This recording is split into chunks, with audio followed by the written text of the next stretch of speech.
Seguimos con el conteo para recordar a los 10 mejores Davids.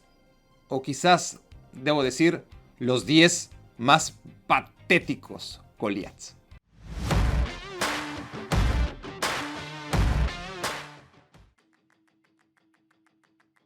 Hoy en día, la sorpresa es que el Manchester United pueda acabar un partido sin que le metan 4 goles. Pero no siempre fue así. En agosto de 2014, el United tenía que jugar por primera vez en 20 años la primera ronda de la Carabao Cup por haber quedado en el patético séptimo lugar la primera temporada sin Sir Alex Ferguson. Sin embargo, Louis van Gaal demostró muy rápido que no iba a poder estar a la altura ni siquiera del pobre David Moyes cuando su equipo se comió 4 goles en campo del MK Dons, un club de tercera división que todos odian en Inglaterra por haber hecho la mexicanada de cambiarle de nombre, color y ciudad al tradicional Wimbledon, pero ese es otro tema. Lo que nos trae a este partido es que los Red Devils, con David De Gea, Johnny Evans, Anderson, Danny Welbeck, Shinji Kagawa y el mismísimo Chicharito Hernández en el cuadro titular, si el que le está quitando el balón es Dele Alli, el United, les decía, fue arrastrado de mala manera por el mayor don nadie del fútbol inglés. Hace 11 años de aquello y todavía no es capaz de levantarse.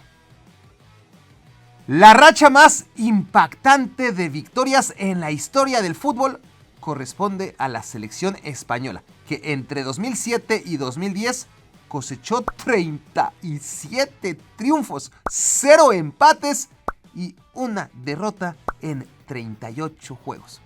Cuando España llegó a semifinales de la Copa Confederaciones Sudáfrica 2009, acumulaba 25 victorias consecutivas y solamente 6 goles aceptados en esos 25 partidos. Racha increíble que se rompió en el momento menos esperado ante el rival menos propicio. Estados Unidos los vacunó 2 veces y se metió a la final, misma que iba ganando también 2-0 contra Brasil, aunque ahí sí, los gringos acabaron perdiendo. Perder ante el combinado Corea del Sur-Ecuador en 2002, no ganarle ni siquiera a Nueva Zelanda en 2010, caer contra Costa Rica en 2014, fracasar ante Macedonia del Norte en 2022.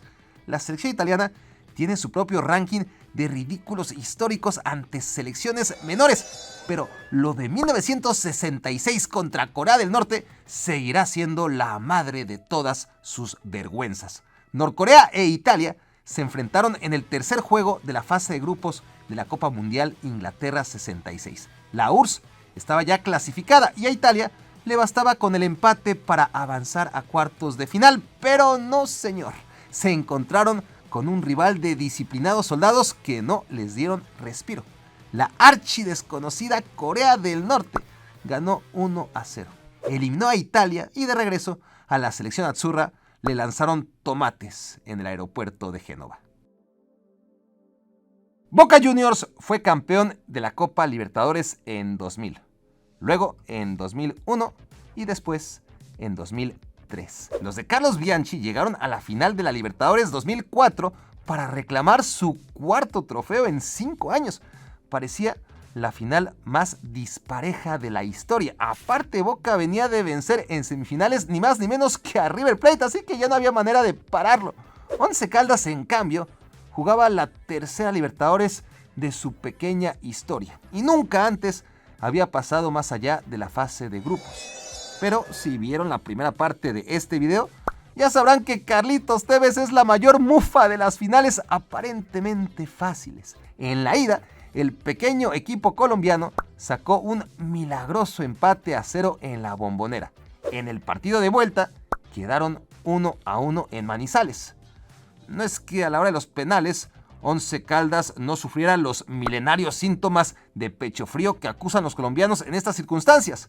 Tiraron 4 penales y fallaron 2, pero el equipo de Carlos Bianchi falló todos y cada uno de sus 4 tiros penales. Así que por segunda vez en la historia y gracias al club más inesperado, la Copa Libertadores se quedó en suelo colombiano.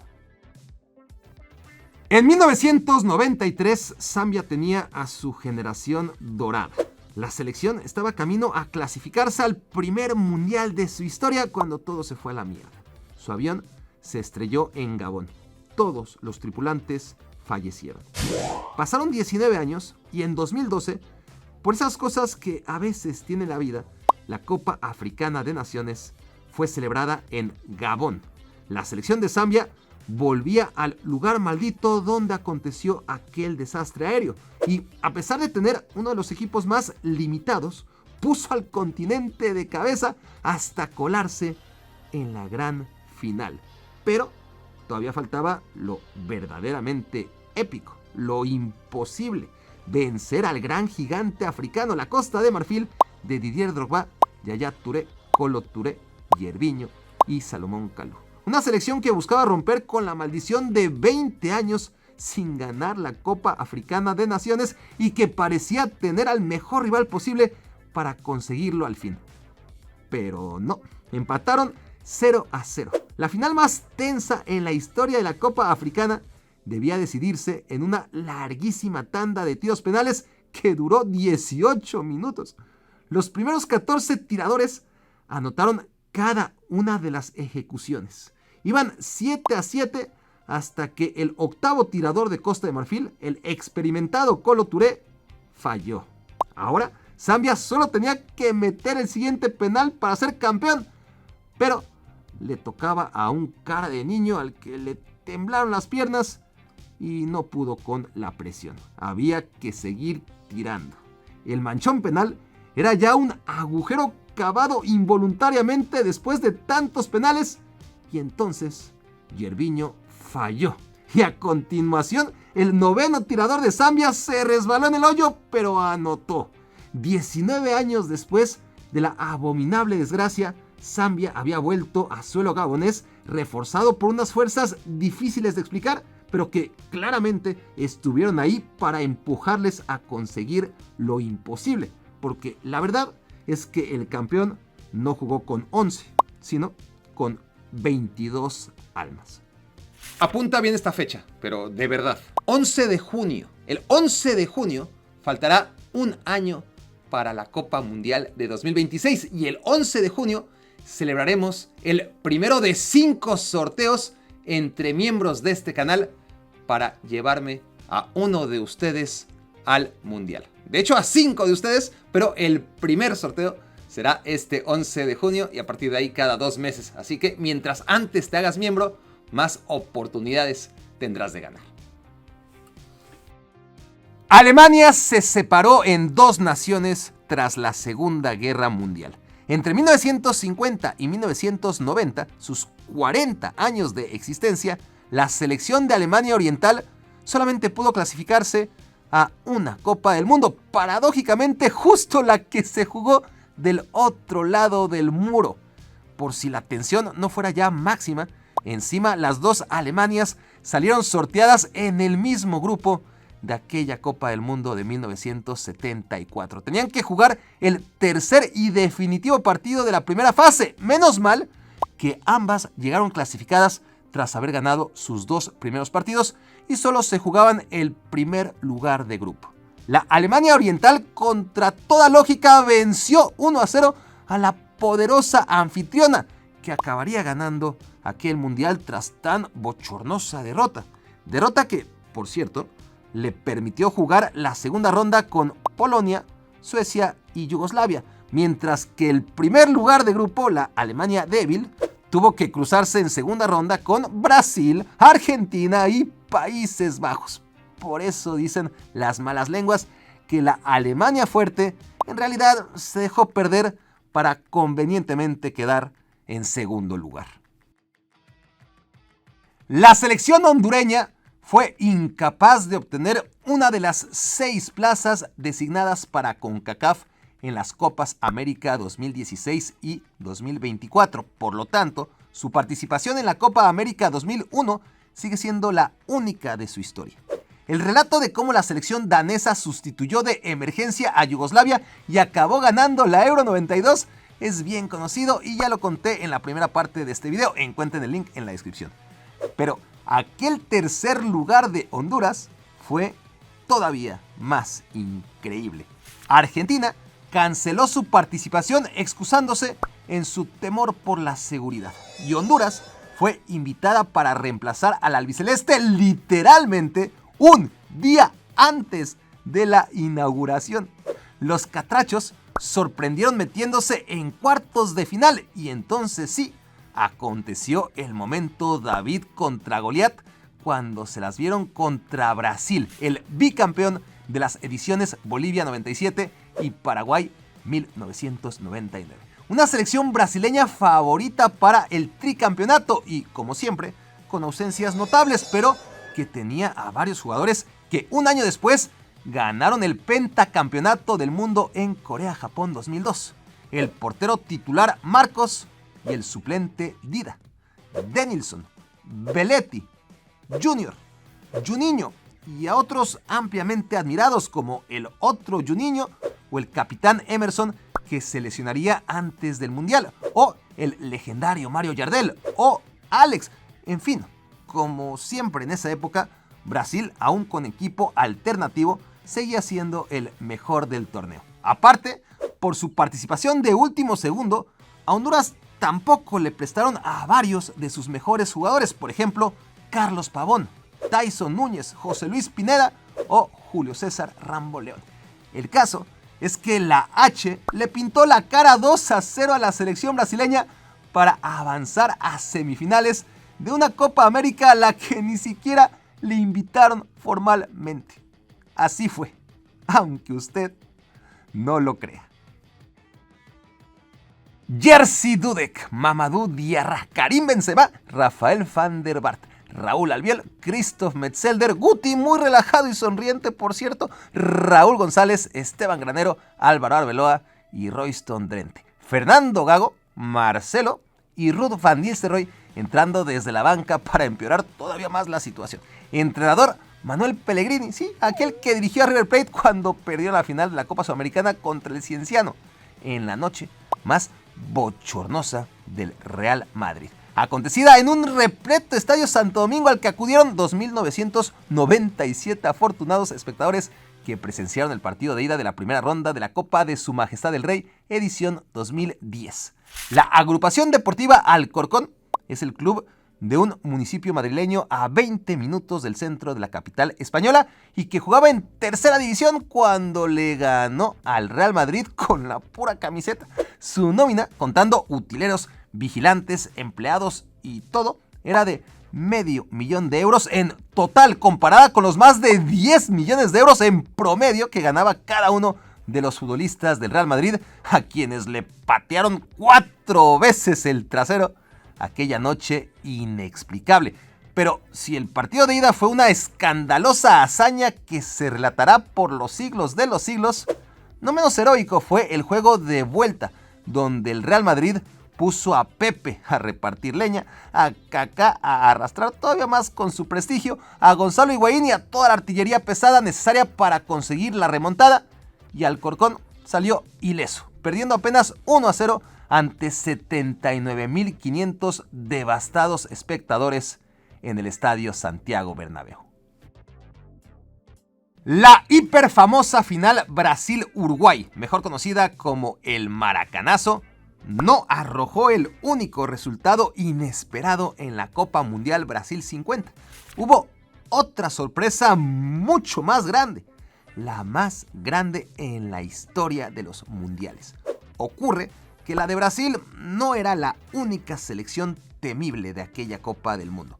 También se le tenía mucho respeto a la poderosa selección inglesa que por fin debutaba en los mundiales tras haber despreciado las 3 primeras ediciones celebradas en la década de los 30.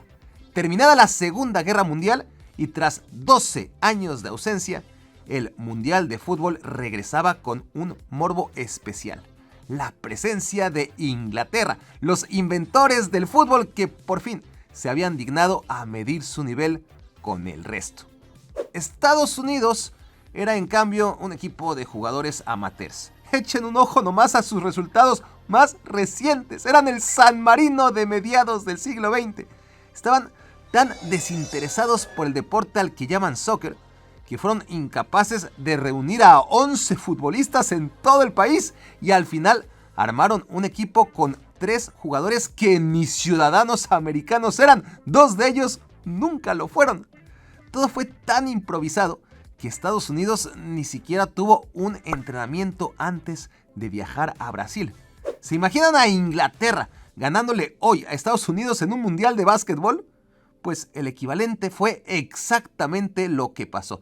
Con gol de un jugador haitiano, el combinado que presentó Estados Unidos ganó 1-0 y eliminó a los profesionales británicos porque solo clasificaba un equipo por grupo a la ronda final. A continuación, Estados Unidos fue goleado y eliminado por Chile y no volvería a los mundiales hasta 40 años después, en Italia 90. En 2016, Leicester City era lo que es hoy, un candidato natural a descender de vuelta a segunda división. Pero en aquel 2016, Leicester City no venció a un gigante, ni a 2, ni a 3, ni a 4, ni a 5, sino que superó el altísimo listón para imponerse a los 6 gigantes de la Premier League. No se trató, como en el resto de historias de este conteo, de un partido mágico en que todo le salió mal a su poderoso rival, sino de 38 partidos, o por lo menos 23. Las 23 victorias necesarias para que el equipo de Claudio Ranieri, que venía de ser fulminado de Grecia por perder en casa con las Islas Feroe, consiguiera una hazaña sin lugar en el fútbol real, donde puedes sorprender en un partido, pero al final ganan los poderosos de siempre. Leicester City ascendió a la Premier League en la temporada 2013-2014. En 2015 no descendió de inmediato por los pelos de Esteban Cambiaso, su mejor jugador. Pero en su segunda temporada en la élite, la 2015-2016, la cosa empezó bastante bien. 6 jornadas sin derrota hasta la séptima, en que ocurrió lo normal. El Arsenal los goleó 5-2 en el King Power Stadium. Lo que nadie pudo intuir es que esa sería la primera y última derrota de Leicester como local. En aquella primera vuelta, los Foxes empataron en casa con Manchester United, Manchester City y Tottenham Hotspur. Su primera gran victoria fue a mediados de diciembre contra el Chelsea. 3 puntos que lo catapultaron inexplicablemente hasta el primer lugar de la tabla. La primera derrota de Leicester en condición de visitante no ocurrió sino hasta el Boxing Day en campo del Liverpool. A principios de 2016 supimos que la cosa iba en serio cuando ganaron en las casas de Tottenham Hotspur y Manchester City. El tercer y último descalabro del equipo de Ranieri tuvo lugar el 14 de febrero, otra vez contra el Arsenal. Y a partir de ahí ya nadie supo pararlos. A principio de la temporada, apostar por el título del Chelsea pagaba 1.5 a 1. Manchester City 2.5 a 1. Arsenal 3.5 a 1. Manchester United 5 a 1. Liverpool 25 a 1. Tottenham Hotspur pagaba 100 a 1. Y Leicester City 5.000 a 1. Esto es, si hubieras apostado $200 a que Leicester City ganaba la Premier League, las casas de apuestas te hubieran pagado $1 millón. Para contextualizar, en 2015, 5.000 a 1 eran las probabilidades, según las casas de apuestas británicas, de que ese año Elvis Presley apareciera vivo. 5.000 a 1 pagaban si se comprobaba la existencia del monstruo del lago Ness. Así de ridícula e imposible fue la coronación que todos presenciamos hace ya 9 años y de la que seguirá hablándose de aquí a 9 siglos. Porque apoyar nunca es suficiente, hay 1000 beneficios para que te hagas miembro de este canal, como jugar una quiniela en donde el ganador de cada mes se lleva la camiseta de su equipo o selección predilecta. Quiero agradecer a Barack Feber y a Robarak por entregarme mi jersey correspondiente al premio de la quiniela del mes de junio. No gastes dinero en la tienda, mejor hazte miembro chimpancé por 2 centavos y aprovecha todas tus oportunidades de ganar. Si piensas que se me olvidaron 2 o 3 partidos históricos donde David venció a Goliat, porque no los incluí en este video es porque probablemente no has visto la primera parte de esta serie y seguramente ahí los encontrarás. Visítalo, el link está aquí abajo en la descripción y deja tu comentario porque te leeré allá, te leeré acá y nos vemos en la próxima entrega. Pero también para darles un mensaje al final de este video, confirmarles algo que les va a ilusionar, les va a entusiasmar y les va a gustar mucho. Pero primero, lo primero, después de mi